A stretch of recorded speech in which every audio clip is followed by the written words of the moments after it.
Halo, Assalamualaikum Sobat Musaba. Kembali lagi di podcast SMK Musaba, SMK Muhammadiyah 1 Bantul. Nah, hari ini saya tidak sendiri tentunya. Hari ini kedatangan tamu yang sangat istimewa. Ada di depan saya sekarang. Bisa disapa dulu Bapak ke kamera. Halo Sobat Musaba. Assalamualaikum, halo teman-teman semua. Oke, Bapak, sebelum kita ngobrol lebih jauh nih, kita hari ini akan berbincang banyak nih tentang nanti SMK. Nah, boleh kita di sini sudah melalui prokes yang ada di SMK Musaba. Tadi Bapak datang sudah melalui cuci tangan, kemudian sudah dicek suhu. Kita sekarang ngobrol juga ada sekatnya untuk menghindari percikan liur atau yang sebagainya gitu ya. Nah, boleh saya minta izin untuk membuka maskernya? Boleh, Oke. Biar nanti ngobrolnya lebih enak, kita buka maskernya saja, Bapak. Oke. Nah, kalau gini kan Sobat Musaba bisa melihat narasumber kita seperti apa. Nah, sebelum ngobrol lebih jauh nih, boleh perkenalan dulu Bapak, monggo. Oh ya, baik. Oke, nama saya Eko Sutrisno. Saat ini Direktur Global Intermedia, PT Global Intermedia Nusantara yang berada di Jalan Taman Siswa. Nomor 125, sebuah perusahaan di Jogja yang menangani support ataupun juga pengembangan di bidang teknologi informasi.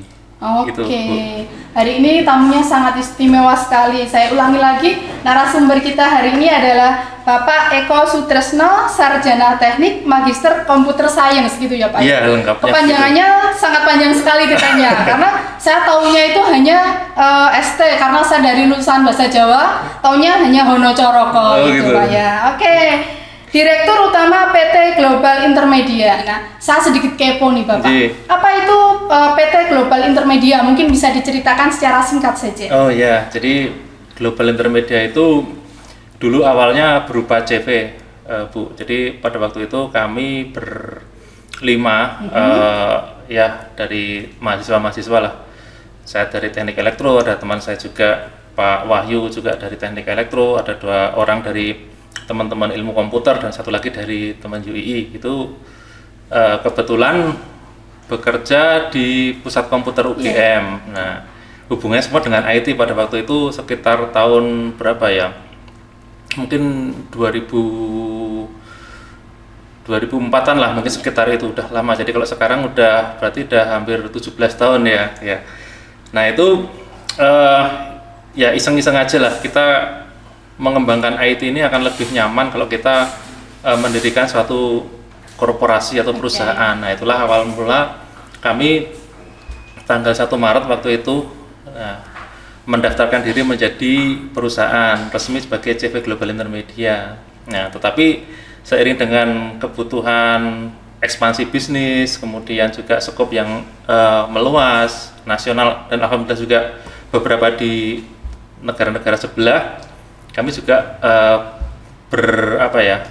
menambahkan untuk badan usaha yang lebih besar, yaitu PT Global Intermedia Nusantara. Nah, kalau yang CV-nya juga tetap ada, PT-nya juga ada, begitu.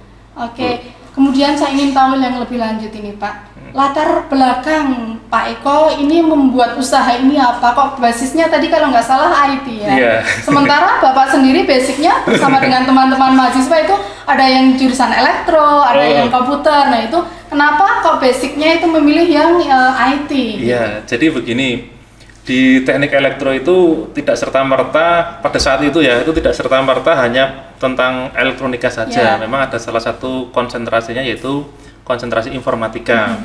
Nah, kalau sekarang bisa cek di websitenya UGM atau di Gajah Mada sekarang, teknik elektro itu sudah menjadi TETI, Teknik Elektro dan Teknologi Informasi, kalau nggak salah singkatannya itu. Nah, itu memang kalau saya melihat dari situ, berarti memang kebutuhan tentang informatika itu, keahlian informatika itu, dari awal dulu kami lulus mungkin 2005 sampai sekarang kayaknya itu harus berdiri dalam bentuk spesifik jurusan sendiri gitu ya, sehingga namanya menjadi TETI. Nah, memang konsentrasi informatika dulu yang saya ambil itu juga cocok juga dengan panggilan jiwa ya, mungkin istilahnya ya. Ya, memang hobinya di situ, kemudian teman-teman ilmu komputer juga memang passionnya juga di situ, kebetulan juga bekerja di pusat komputer UGM waktu itu namanya Puskom, juga di bidang pengembangan sistem, ya akhirnya mau nggak mau ya akhirnya jadilah itu hubungannya ke IT semua. Oke, berarti kalau elektro itu tidak melulu mempelajari tentang elektro, Betul, tapi betul. ada gabungan ilmu dari komputer. Yeah. Berarti yang perlu Sobat Musabah tahu, kalau Sobat Musabah mempelajari satu bidang ilmu, itu kita sebenarnya bisa mempelajari banyak ilmu ya Pak ya. Yeah. Karena di situ kita tidak hanya berpaku pada satu teori saja atau Betul. satu ilmu saja, kita bisa Betul. belajar banyak hal. Seperti Betul. Pak Eko tadi, basicnya adalah elektronika, Iya. kemudian beliau juga mempelajari tentang komputer. Alhamdulillah sekarang usahanya di bidang IT juga sangat besar sekali ya Pak. Alhamdulillah. Ini amazing sekali. Nah ini kemudian Pak, dulu kan saya juga pernah menjadi mahasiswa. Oh, iya. Bapak mengelola usaha ini juga dimulai dari mahasiswa ya? Iya. Atau sudah lulus baru membuka usaha? Kayaknya itu berbarengan, jadi mahasiswa semester akhir. Oke. Mahasiswa semester akhir udah mulai ya sedikit banyak lah waktu itu ya bagaimana cara untuk apa ya bernegosiasi, bagaimana cara menawarkan produk dan juga bagaimana mengembangkan produk ataupun juga maintenance misalkan terjadi bug ataupun juga hal-hal yang memang butuh tambahan-tambahan di kemudian hari. Nah itu juga bersama teman-teman, alhamdulillah juga semua satu visi, satu tujuan, kita ingin mengembangkan bersama, ya disitulah kita bisa muncul kekompakan. Nah karena kompak ya segala macam permasalahan, segala macam ya apapun itu ya bisa, alhamdulillah bisa diselesaikan bareng-bareng ya. Oke. Dulu memulai usaha kira-kira umur berapa itu Pak? Wah berarti saya 83 ya. Nah ini berarti tahuan umurnya nih, kira-kira umur berapa ya? 83 berarti ya sekitar berapa ya? 21-an ya mungkin ya. Oke. Umur 21 tahun, masih kuliah, kemudian sudah membuka usaha. Ini nggak kepencet sama teman-temannya karena waktu usia-usia segitu kan anak kuliah ya, masih asik dengan nongkrong, kemudian main kesana kesini, apalagi cowok pengen touring lah, pengen kemana itu nggak pengen main sama teman-temannya gitu. Ya kebetulan nggak tahu juga kenapa ya alhamdulillah aja pada waktu itu hasilnya itu kok ternyata lebih banyak usaha sendiri. Nah gitu. Alhamdulillah seperti itu. Jadi ketuman. Jadi nggak sempat terpikir untuk ya mungkin ngikuti teman-teman masuk ke perusahaan-perusahaan mana gitu kan. Ya rata-rata teman-teman banyak sih yang ke perusahaan-perusahaan telekomunikasi, perusahaan listrik ataupun juga minyak seperti itu. Tapi nggak tahu kenapa juga memang pada waktu itu sudah mantapnya ke situ. Jadi ya usaha sendiri iya. gitu ya. Oke. Dan keluarga kemudian juga teman-teman sahabat-sahabat itu juga sangat mendukung sekali untuk berkembangnya perusahaan ini, Global Intermedia ini begitu. Oke. Nah, kemudian pertanyaan selanjutnya, masalah pembagian waktu. Kalau mahasiswa tingkat akhir itu kan biasanya sibuk penyelesaian tugas tingkat akhir, skripsi lah, kemudian sidang dan seminar sebagainya. Nah itu kira-kira dulu itu susah nggak sih bagi waktunya pengerjaan kuliah sama membuka usaha yang benar-benar baru nol gitu? Iya. Jadi pada waktu itu juga sebenarnya juga kuliah itu juga nggak terlalu susah juga sih. Yang penting apa ya semacam progres, kemudian komunikasi terutama dengan dosen itu yang paling penting. Ya sebenarnya walaupun kecil, walaupun sedikit itu sebenarnya kalau kita memprogres itu ya kuncinya itu sih. Kita memberikan informasi perkembangan walaupun sedikit pun pasti akan beliau-beliau akan maklumi. Nah memang kebetulan waktu itu karena di pusat komputer UGM itu juga beberapa dosen di kampus itu juga apa ya istilahnya ya memang menjabat juga di situ sehingga dengan dosen-dosen tersebut juga akrab kenal ya artinya ya sudahlah pasti apa ya memang beliau-beliau pasti memahami seperti itu. Tetapi ya kita juga memberikan ataupun juga mengerjakan skripsi tugas-tugas semaksimal mungkin ya alhamdulillah pada waktu itu dapat A juga saya. Alhamdulillah keren sekali ini satu contoh yang menginspirasi kita semua Sobat Musabah bahwa kita meskipun berjalan di dua jalan yang berbeda ya Pak ya, satu kuliah, satu kerja, tapi dengan ketekunan kalau kita dikerjakan dengan sungguh-sungguh, insya Allah dua-duanya bisa dengan hasil yang maksimal. Insya Allah gitu. ya. Nah, itu Pak mau tanya dong ini, kira-kira kalau ngerjain skripsi kemudian usaha itu pernah ngantuk nggak sih kalau malam-malam kayak gitu? Ya otomatis lah, pada waktu itu pernah saya mengerjakan, sebenarnya bukan pekerjaan di sisi pas di kantornya ya, tapi ya masih waktu di sana sebagai mahasiswa mahasiswa magang di pusat komputer UGM. Memang pekerjaannya memang harus sampai lembur sampai malam, bahkan sampai pagi gitu. Tetapi alhamdulillah mungkin waktu itu juga masih muda, jadi kalau masih muda, mahasiswa, energik, ya itu rasanya juga biasa-biasa aja. Beda sama sekarang, kalau sekarang ya harus pakai doping kopi ataupun ini, tapi ya paginya ya pasti harus istirahat. Tetapi ada juga teman kantor kami juga ini, Mas Sulis juga founder juga di Global Intermedia. Nah, kalau soal tidak tidur sudah biasa. Iya. Itu. Pengalaman yang paling membekas diingatan ini ketika membuka usaha itu kira-kira apa?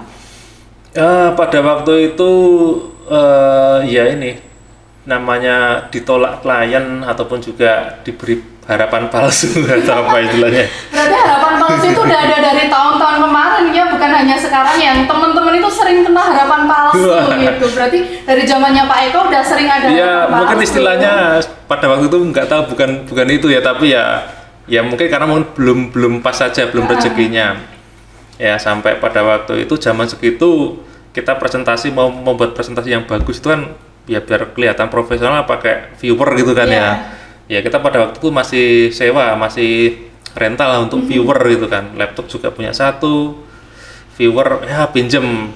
Rental itu pun juga orang yang memiliki pengusaha rental juga tidak ngecul kayak gitu aja, tapi ya menyuruh anak buahnya untuk ngikuti juga gitu. Ya seperti itulah zaman dulu itu. Kalau sekarang alhamdulillah kita teknologi ya LCD udah bagus, layar lebar, viewer juga tergolong murah daripada waktu itu. Ya kalau dibandingkan zaman dulu dengan sekarang ya kayaknya masih nyaman-nyaman zaman sekarang dari sisi fasilitasnya. Tetapi ya mungkin karena kondisi waktu itu ya juga membuat mengasah semangat dan juga ya kreativitas bagaimana caranya ya mungkin seperti itu Bu. Berarti semakin ditekan oleh keadaan itu malah justru semakin semangat ya itu. Ya insya Allah gitu, tinggal bagaimana kitanya juga teman-teman juga mensikapinya kan.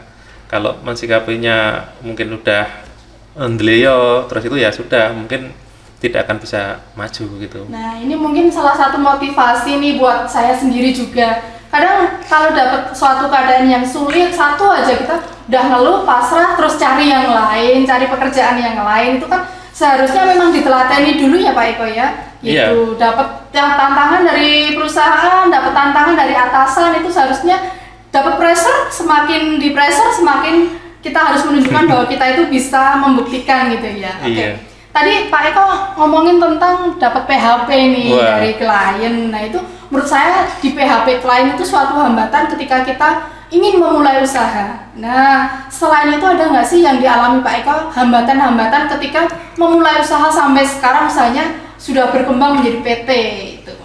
Kalau secara ini juga sepertinya nggak ada juga Bu. Dalam artian dalam berusaha itu tergantung dari dari kitanya gitu kan.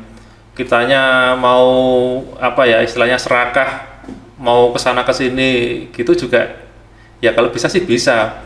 Cuman lagi-lagi itu kan juga terbatas oleh waktu kita untuk keliling-keliling, kemudian terbatas juga oleh tenaga kita untuk menyelesaikan pekerjaan. Takutnya nanti juga pasti mungkin terlalu banyak jadi mengurangi kualitas. Nah itu juga sebenarnya menjadi plus minus juga. Kalau dari sisi hambatan-hambatan lainnya sih saya kira nggak ada, ya tinggal di kitanya aja mau dalam tanda petik mau serakah apa ya seperti apa begitu settingannya begitu. Sebagai seorang pengusaha ini mungkin bisa dikasih tahu nih sama saya sama teman-teman Sobat Musabah, kira-kira ada trik nggak sih supaya bisa menggait para klien supaya mau berusaha bekerja sama dengan kita. Jadi prinsip yang kami pegang itu adalah satu itu kita membuat produk itu sebagus mungkin. Produk yang sebagus mungkin itu saya pernah dapat cerita dari mana itu ya. Good product sell itself. Jadi artinya produk yang bagus itu dia akan menjual secara sendirinya lah, seperti itu.